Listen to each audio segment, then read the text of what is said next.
Good morning and welcome to the Daily Deer, a daily episodic designed to keep your mind in the deer woods 365 days a year, as if you needed any help to do that.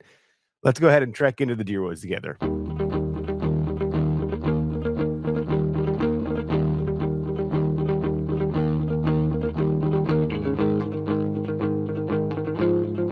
There's no such thing as bad weather, only unsuitable clothing. Quote from Alfred Wainwright, if I got that last name right.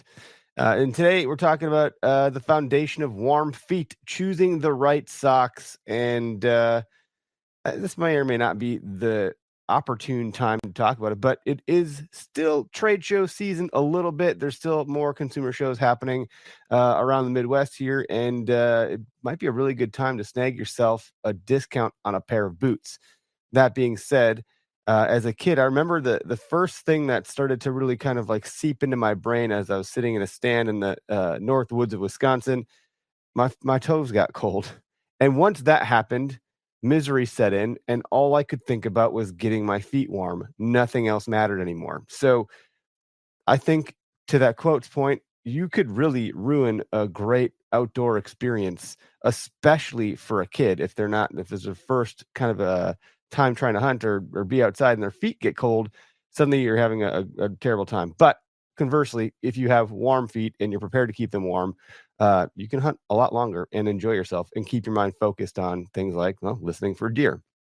So there's a couple of pointers, things that I've learned along the way. Obviously, I'm never the expert here, but this podcast is not about expertise. It's about some tips and aha moments and things like that. So, if your socks are too thick, it can reduce circulation. So that's a problem. However, if they're too thin, you can lose heat a lot quicker.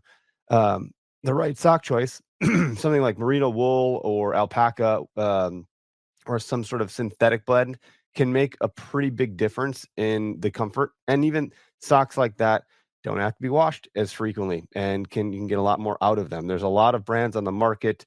Smart Wool, has some really good socks. They are expensive. Those are a merino wool sock. I think the Hollow brand or Alpaca. There's just a lot of those types of brands out there. I'm trying to think of the one I'm thinking of. Doesn't matter. That's okay. In any event, choosing things like that are going to help with moisture wicking and insulation. Cotton, on the other hand, will trap moisture in and will definitely lead to cold feet. Now, you can just get your just standard wool too. You don't have to, get this other fancy stuff. I think wool is a better choice, but getting the right thickness is going to be important for how it fits inside of your boot. Rubber boots do not breathe. So if you have rubber boots, I tend to bring an additional pair of socks into the woods, because when you trek into your spot, your feet are going to get sweaty.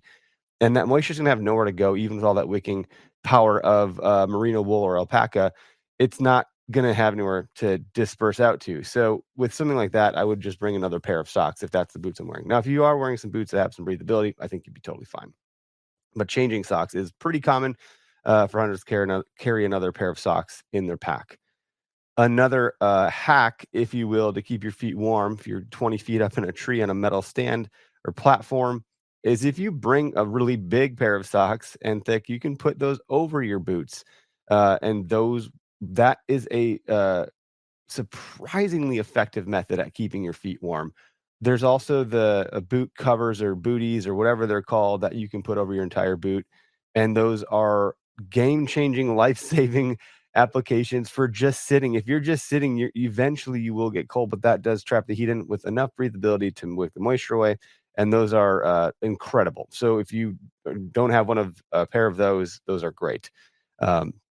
But keeping your feet warm isn't just about insulation. It's about layering, circulation, and choosing the right materials and the right fabric.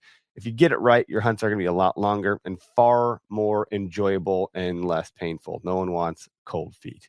So those are my tips. If you have tips, please throw them in the comments. If you're listening on Spotify, I'm pretty sure you can comment. If you're watching on YouTube, please leave a comment. If you like this show, go ahead and hit the subscribe button. The subscribe button, or not button, but link is in our show notes. We'd love to have you coming back for more and sharing with friends. Thanks so much. Have a great day.